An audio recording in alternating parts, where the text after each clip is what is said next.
The man who collects names. The stranger arrived on a Tuesday, the sort of day all towns forget. No rain, no reason. The bus shivered to a stop and sighed. The doors folded back with the politeness of a stage curtain. He stepped down carrying nothing but a small black notebook and a fountain pen tucked behind his ear, as if language required a tool, and he refused to be caught without one. He wore a charcoal coat in weather that didn't ask for it. His hair was neither gray nor brown, an in-between shade that your mind forgets even while you're looking. His shoes had dust on them, but not road dust, labeled dust, the way a new thing looks scuffed because it has not yet learned what it is. He smiled at the driver, nodded at the high schoolers who pretended not to notice him, and turned down Main Street the way a man turns down a page he means to keep. Afternoon, he said to the first person he passed, the way people do when they want to establish a rule. May I have your full name? The man he asked, Joe Dobbs, who fixed small engines and larger hearts, chuckled as if a child had made an adult's joke. Joe's fine, he said. Full name, said the stranger, smiling with his teeth but not his eyes. Given name, family name, any names between you've carried longer than a year. Joseph William Dobbs, Joe said, because it was easier than being rude. Who's asking? The stranger wrote without glancing down. Thank you. He tucked his pen behind his ear again and moved on. At the bakery, he said to the woman arranging croissants, your full name, please. She laughed, told him, and forgot the price of flour for a moment, standing there with sugar on her fingers and something hollow opening behind her eyes like a door. By sunset, he had stood under the municipal clock in front of the library brick lions, beside the notice board where piano teachers and plumbers fight for pins. He asked politely. People answered out of habit. Names were a handshake. You offered yours to keep the day cordial. He wrote. He nodded. He never once said his own. No one asked. This is how towns behave. You think the history is in the museum. It's not.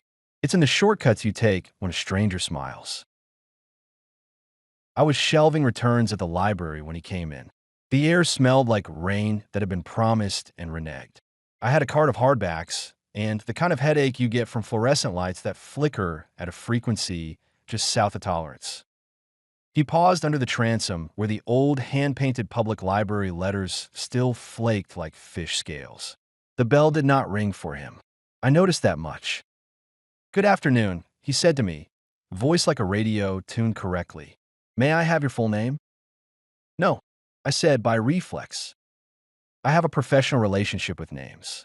I spend days alphabetizing them, mending their spines, scanning their barcodes, shepherding them back to the shelves where they live in order. A name tells you where a thing sits. It makes a person findable. It makes them borrowable, too. Ever since I was a child, I have understood the difference between being known and being held. He stepped closer with the self-assurance of people who've never been told how unpleasant their breath is. It didn't smell like anything. Full name, he said again. I'm collecting. For what? I asked. Continuity, he said, as if reading off a grant application. Nothing sinister. The record of this place. The shape of you all together.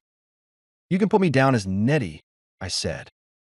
Nettie, he repeated, as if tasting it, and the name felt suddenly less mine. Short for, not your business, I said, because anger is the only language some doors understand. He smiled like a language teacher encouraging a student. It was a courtesy, refusal accepted. He made a note anyway. I watched his hand move, no letters, no curves, just a motion of writing. Watching him write felt like watching someone draw a blade they had no right to. Can I help you find a book? I asked. I have what I came for, he said, and left through the door that didn't ring. After he went, I stood in the aisle and named the things around me the way a person builds a fence. Stacks, I said softly. Atlas. Index. Nettie. The third one didn't sit quite right. I blamed the headache and the lights. By Thursday, people had begun to misplace themselves. Joe Dobbs, whose hands knew small engines by touch, stared at a lawnmower as if it were music. What are you? He asked it, laughing at first and then, when the laughter ran out, rubbing his palms against his thighs until they went red. He got it started in the end, because muscles remember even when minds pretend otherwise, but he looked shaken the rest of the day, as if he'd been introduced to a child he'd forgotten he had. Ella from the bakery burned 3 batches of bread because she added salt twice, and then not at all, and then forgot what she had done. When someone said Ella, she jumped. At the library, our regulars moved around like people in a dream where the doors have all shifted. "Do you have that book I like?" asked Mrs. Harrow, who had loved The Country Between. "It's the one with she made crabbed gestures in the air, grabbing at adjectives. I offered titles. She shook her head. When I said, "The Country Between," she went pale and then smiled with relief, so pure it hurt to be near. "Yes," she said, reaching, clutching it like a rope. "The town gossips said heat. They said virus. They said someone was fracking the shale under us, and the ground was sighing poison into our mouths at night. No one said the stranger, because you cannot blame a man for standing politely with a notebook." He kept asking, "Full names, full names, full names." He asked the crossing guard and the pastor and the boy who wore his skateboard like a promise. He asked the mayor and the mayor's wife and the mayor's dog if you believe a tone of voice can become a net. They gave. When my shift ended, I walked home by the creek with my hand on the fence rails like a woman feeling her way in the dark. I said names out loud, street names, bird names, the names of friends whose voices I could pull up like files when I needed them. "Nettie," I said. "Annette if you must. Nettie." I tried my last name, and it felt like a secret buried under paper. I knew it, and I did not know it, the way you know the lyrics to a song until someone asks you to sing them without the music. I picture my library card, block letters, confident. I picture my mailbox, faded stencil. I picture the diploma in my closet I'd never hung because it felt pretentious. Names lived on paper just fine. Did they live in a head? I wasn't sure mine did anymore. I stopped on the footbridge and leaned on the rail. The creek moved with the weariness of old water stuck too long in a loop. On the far bank, wild mustard shook itself and pretended to be sunshine. I said my last name out loud. The sound startled a crow up from the black willow. It scolded me in the crow way and retreated to the tree-line to practice being a fact. "Nettie," I said again, because sometimes repetition convinces. "Nettie, Nettie, Nettie." A voice behind me said, "I prefer the whole." I turned. He stood on the bridge at the far end with his coat open and his hands bare. He had no notebook now, which made me realize how much the notebook had made him seem shy. Without it, he looked like a man who had remembered he was taller than you. "You'll get none of it," I said. "Won't I?" he asked, and tilted his head as if listening to a faint radio station tuned to my mouth. He smiled. Not kind, not cruel, professional. I went home fast enough to make an announcement and locked my door for the first time in a town where keys were rumors. Friday morning, the mayor forgot he was married. I don't mean he forgot his anniversary. I mean he looked at his wife across their breakfast table and introduced himself, and she laughed until she didn't. Their daughter, 19, summering at home between semesters, watched her parents' faces become strangers' faces and cracked an egg into the sink. At the firehouse, Reuben, who had been a paramedic for 14 years, forgot how to drive the ambulance. He sat in it in the bay with the engine off and his hands at 10 and 2 and stared at the windshield as if it were showing him a movie he almost recognized. At the school, the janitor found his name tag in his pocket and pinned it on upside down. He stood under the fluorescent hum and read his name backward while his skin crawled. I'm not telling you all of these because I enjoy torment. I am telling you because horror is an accumulation. A polite man with a notebook can move through a town the way Russ does. A lot of small losses become a big one, and by the time you try to name the big one, you've misplaced the words. He kept asking. He went to the nursing home and the nursery, the DMV and the diner, the quilting circle, and the men who sat in lawn chairs under the cottonwood and called themselves a council because no one made them stop. He said, "Your full name," and people arranged their faces to be helpful. I put a sign on the library door, and no soliciting. It made no legal sense. It made me feel like I had hammered a board over a window before the storm. He came in anyway. "Good morning," he said. "No," I said, without a greeting. "You've lost something," he said, looking around with his chin. "Your town has grown sweet. All sugars go to rot in time." I picked up the phone and dialed 911 with one finger and held it up between us as a talisman. He smiled and waited. The dispatcher answered, "Emergency." "Yes," I said. "A man at the library." "What's the emergency?" she asked. "He asked for names," I said. Silence, and then, "Nettie?" "Yes." "Nettie, what's our address there?" Her voice shook. The stranger put his hands in his coat pockets and looked at me with a pity that was worse than contempt. A person who pities you thinks your end is a fact in the world, and their compassion is the only variable. A person who hates you thinks you might still surprise them.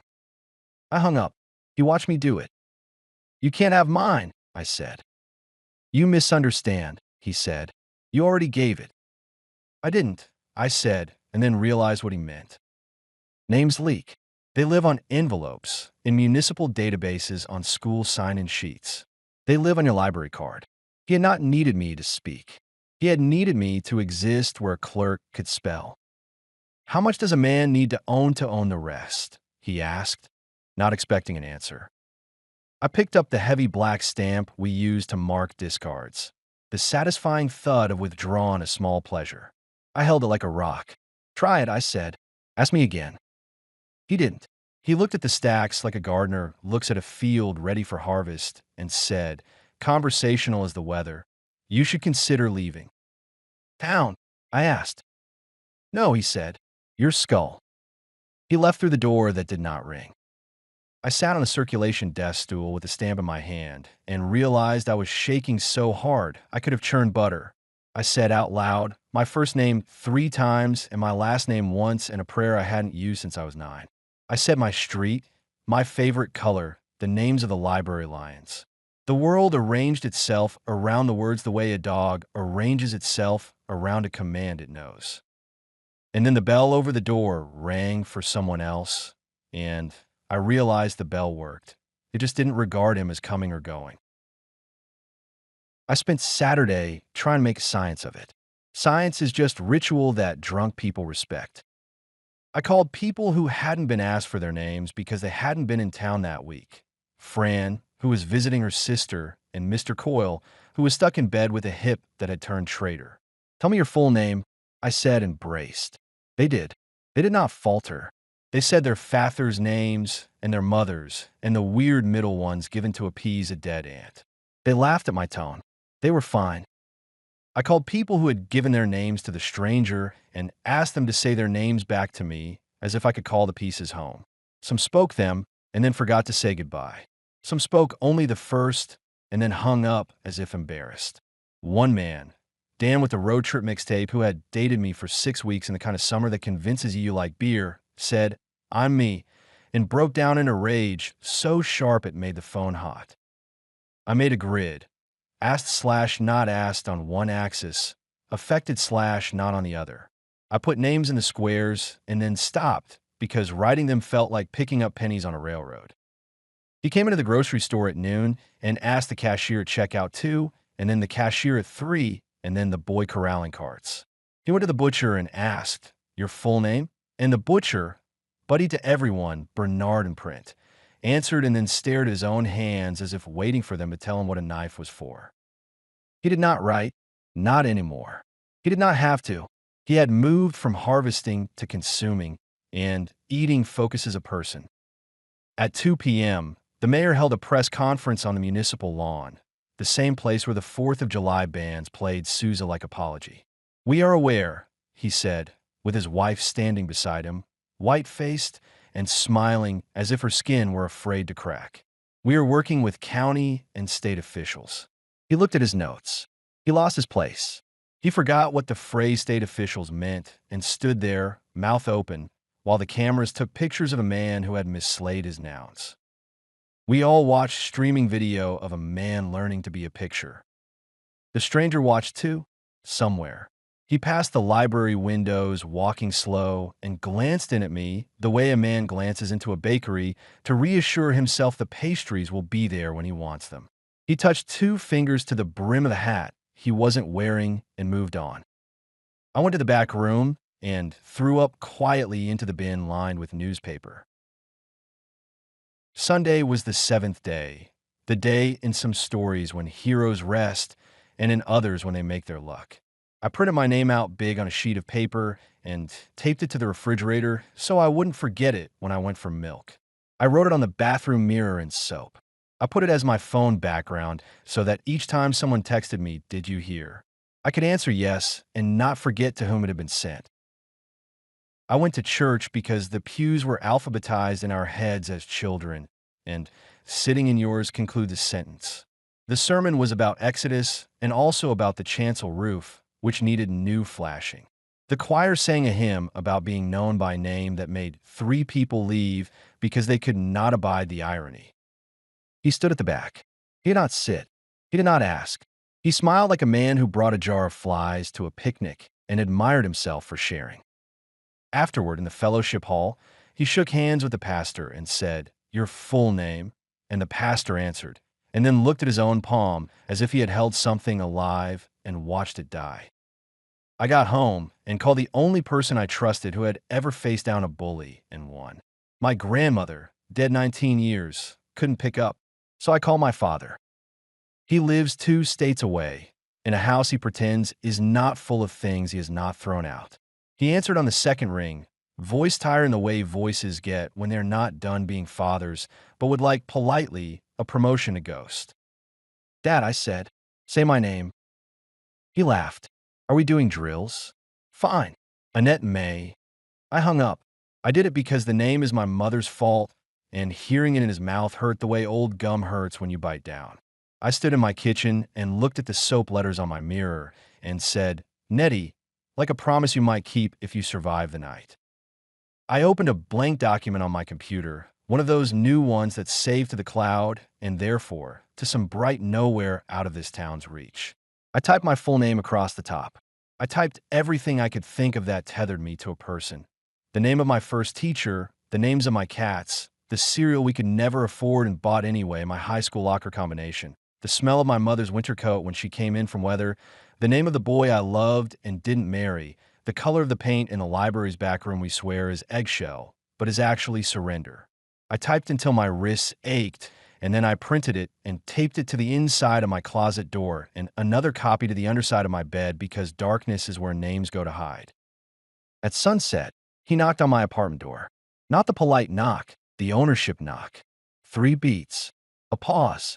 3 more. A rhythm you could march a small army to. "Annette," he said, using all the letters and turning them into a parent's reprimand. My stomach went cold. Rage raced after it like a dog. "I didn't give it," I said through the door. "You were given it," he said. "What's the difference between refusal and display, Nettie? You've put it everywhere for me, like a trail of sweets." "This is my house," I said. He laughed softly. "It is not your house anymore. You've moved into your name. I'm standing in the only doorway it has." I memorized the distance from me to the knife block. I memorized the sound of the refrigerator motor. I memorized the exact spot where the floor creaks, so if he stepped on it, I could know where to put the blade. "Why?" I asked. "What are you?" "Accountant," he said. "Archivist. Tabulator. The world forgets. I keep. You should be grateful." "You're taking," I said, "not keeping." "You mistake the direction," he said, amused. "I'm not taking your name. I'm giving it a place to live that doesn't spoil. You're the one who loses it. I am the one who remembers." It chilled me. How plausible he made theft sound. He pressed his palm flat against the door as if to take an impression. The wood warmed where his hand lay. I wanted to be brave. Instead, I was precise. "You can't have it," I said. "You gave it to a boy with a mixtape once," he said, mild. "You wrote it on the inside cover of The Secret Garden and then donated the book to the Friends of the Library. You carved it in an oak behind a school and weather took the last 3 letters. You'll give it to a nursing home clerk who can't spell when you're tired and very polite. You have given it to people who misused it. You will not give it to me, who was made for it. Who made you? I asked, because if you can make a thing into a story, you can sometimes kill it with narrative. He tapped the door twice, thinking. Necessity, he said. Entropy, something that loves a ledger. And what breaks you? I asked because I was shaking and needed the question to be a handle. Silence, he said immediately, almost bored. But it must be perfect, and you people are so loud. He took his hand away. The cool rushed back into the wood like a memory. His footsteps went down the hall and then into downstairs air. I stood with my forehead pressed against the door, collecting sweat like a seal. I did not sleep. I practiced silence until my throat hurt. Monday, the ER filled with people who had forgotten their own addresses. Nurses wrote names on forearms in Sharpie. It washed off in the shower and left a ghost of letters like bruises. Teachers printed class lists in 64-point type and taped them over doorways so the first graders could point and say me, and the fourth graders could laugh before they cried. The high school posted poster board in the hallway and told everyone to write their full names in their own hands. 2 boys wrote your MOM because of course they did. At lunch, one of them forgot his own and threw his tray down so hard it broke and then apologized to a table he no longer knew.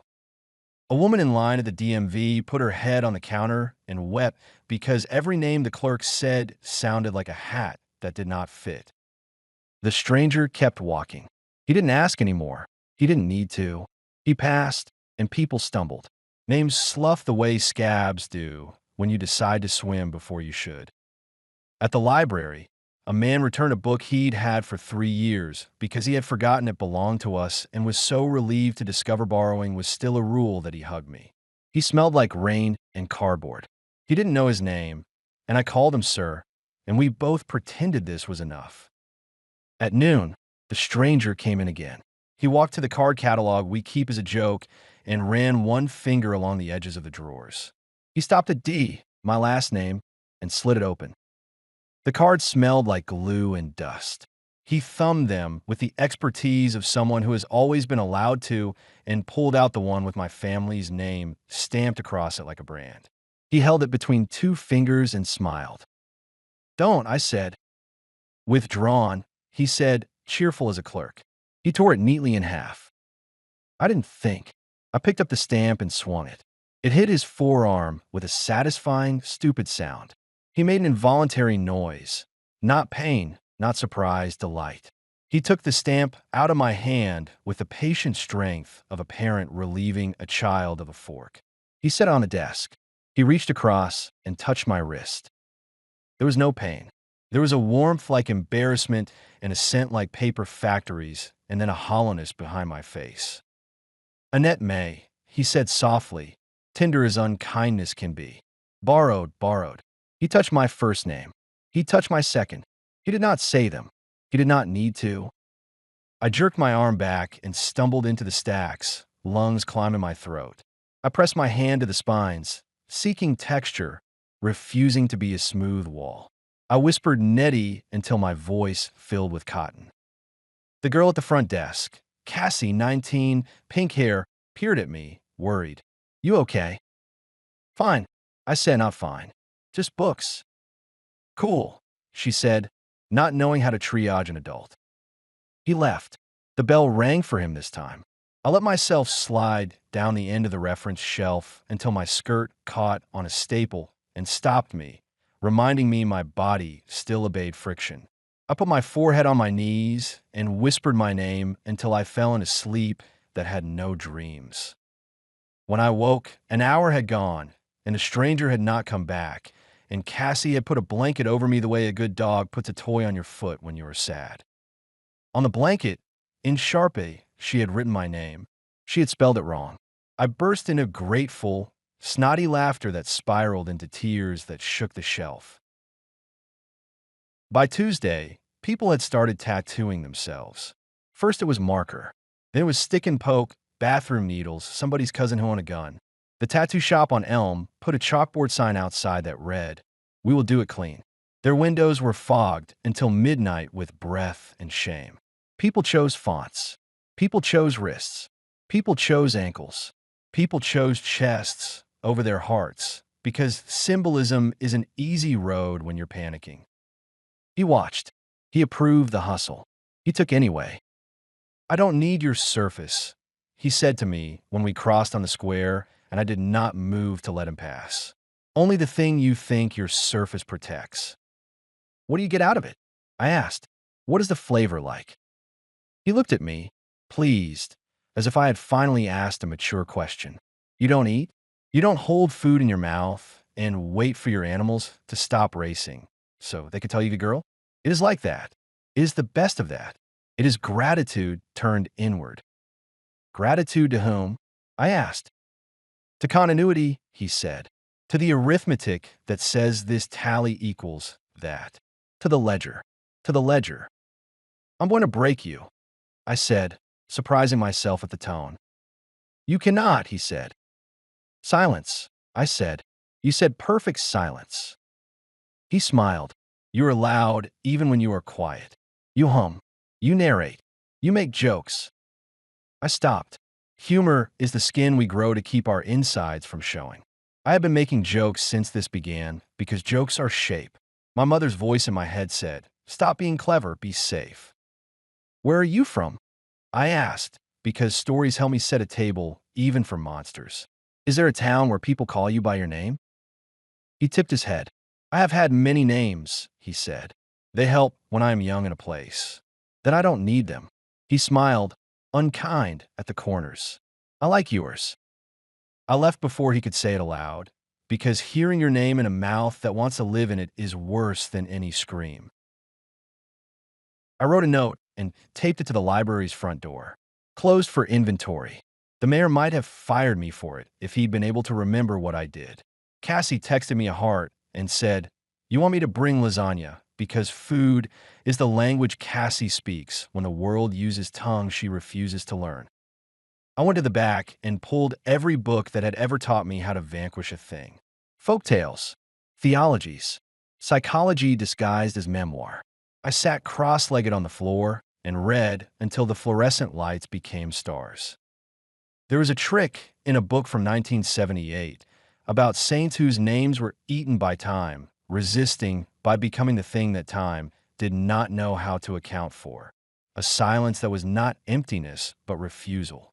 Another book, 2 shelves over, about archival erasure, said, "When a system wants a thing, starve it. Starve him." I texted Nora, whose porch light had become a lighthouse for my fear, and Cam, who could make a joke into a sheath, and 3 others who still knew their names. Tonight after close. Old Stone Quarry. No talking, no phones. If he follows, ignore him. Cam. Church of Nope. Nora. I'm bringing duct tape from my own mouth. Mrs. Harrow from a landline because she trusts Cord's dear God. Me. Bring a marker. Write your name once on your wrist. Then we say nothing. Silence is not quiet. It is a discipline. The quarry had a bowl with a voice of its own. It liked to say echo. We went anyway. We climbed down at dusk. The stone remembered hands and drills and men who had been paid in cash and pain. We stood on the flat, weathered floor where teenagers spray paint their X's into permanence. We wrote our names on our right wrists. We stood in a circle. We breathed. We agreed, with our eyes, that this was the rule. No speech, no whisper, no hum. Not even a laugh. He could have my name if he made me say it. He could not have it if I held my throat like a fist. He came when the moon had moved twice a width. He stood at the lip of the quarry, as if admiring a sink. He climbed down with the steadiness of someone who has never slipped. He walked to the center of our circle and smiled like a teacher pleased with a clever exercise. "Your full names," he said, as if testing. I felt my mouth begin to form the shape of mine out of habit, and I squeezed my own wrist until pain interrupted memory. I shook my head. He chuckled. "Very good," he said. "We'll wait." We waited. He walked up to Nora and looked in her eyes and said, "Tinder is poison. Please." Her mouth opened. Tears sprang. She smiled like a person apologizing to a mugger. She closed her mouth and shook her head. He put his palm on Cam's chest and felt the shape of his breath. Tomorrow, he said, out of habit now, and the word went nowhere, like a joke told at a wake by the wrong person. We waited. He tried again and again. He said the names of our streets, our parents, the brands of our refrigerators, the colors of our cars. He said the middle names he had coaxed out of town forms, saying mail like an accusation. He said Nettie and made it sound like net. He said Annette and made it sound like a net. He was not without talent. We stood breathing in one circle and taught ourselves we did not owe a man any sound. After a long time, something in the quarry shifted. Not stone, air. The place lost its taste for voices. It stopped throwing ours back at us. It became a hole that ate noise. I could feel the silence pull on my skin like a tide. He felt it too. His smile slipped, which did more for my spine than any prayer. He looked around and then up at the lip of the quarry as if to check whether the sky had changed, and found it pleased with the arrangement. He said, sharply now, your full names. We said nothing. He looked at me as if to say, traitor, and I nodded gladly. He took a step back and tripped over nothing as if the quarry had casually stuck its foot out. He put a hand out to catch himself and found no echo in the space his hand moved through. He righted. He tried to hum. The hum went into the floor and it did not return.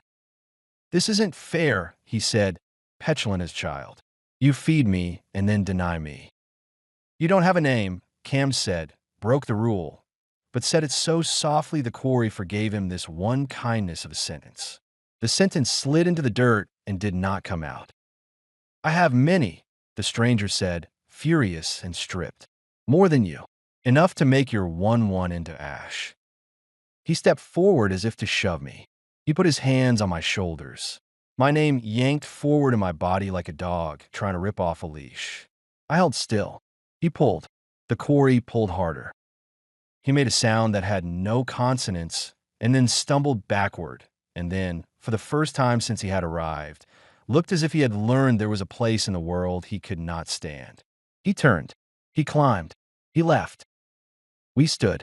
We breathed. We did not cheer, because that is noise, and we had become acquainted with a better God.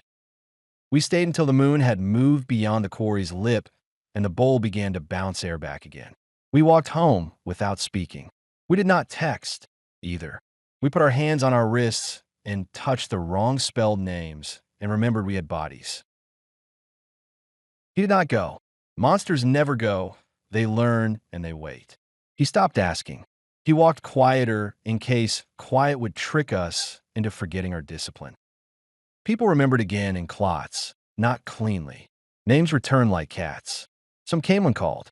Some came at 3 a.m., threw up on the carpet, and curled against your shin because they had found you but had not forgiven you for not following them when they went. We kept our wrists marked until the ink sank and the skin accepted it. We learned to say no the way you say amen when the hymn ends, in harmony with 100 other throats. We talked less. We listened more. We stamped withdrawn on the cards of our own habits and put them in the back in a shoebox labeled danger. At the library, I wrote my full name inside the back cover of The Secret Garden again and told myself that when I donated this copy, I would cut it out first. I kept the stamp by the desk. I kept Cassie's blanket in the drawer. For days I forgot and needed help remembering to stop being clever and be safe. The stranger saw me sometimes across the square. He smiled like a mistake with good posture.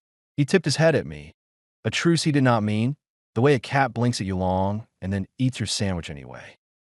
Archivist, he called me once, almost affectionate. Accountant, I said and did not smile. Borrower, he said. Lender, I said. We practiced not saying more. The town learned a new ritual. On Sundays, we stood together. Church, diner, lawn chairs under the cottonwood, the tattoo shop, the kids with their sticky hands, and counted 60 breaths. We did not speak names. We did not make jokes. We stood and became real by refusing to narrate. That was our liturgy. It made us strangers to ourselves for a minute, which turned out to be enough to remind us who we weren't.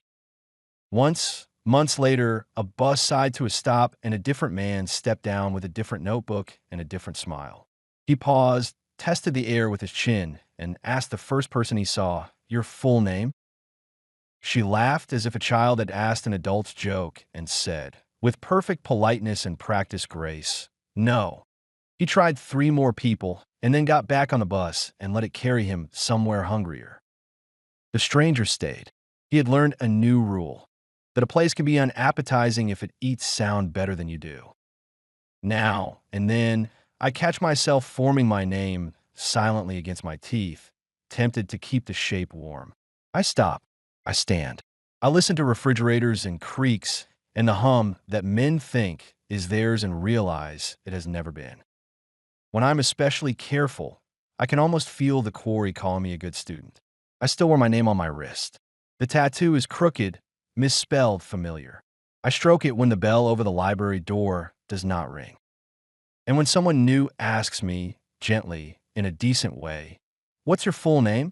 I say, "Nettie." And if they push, I smile until my skin forgets it can crack an answer with the town behind me like a hand. No,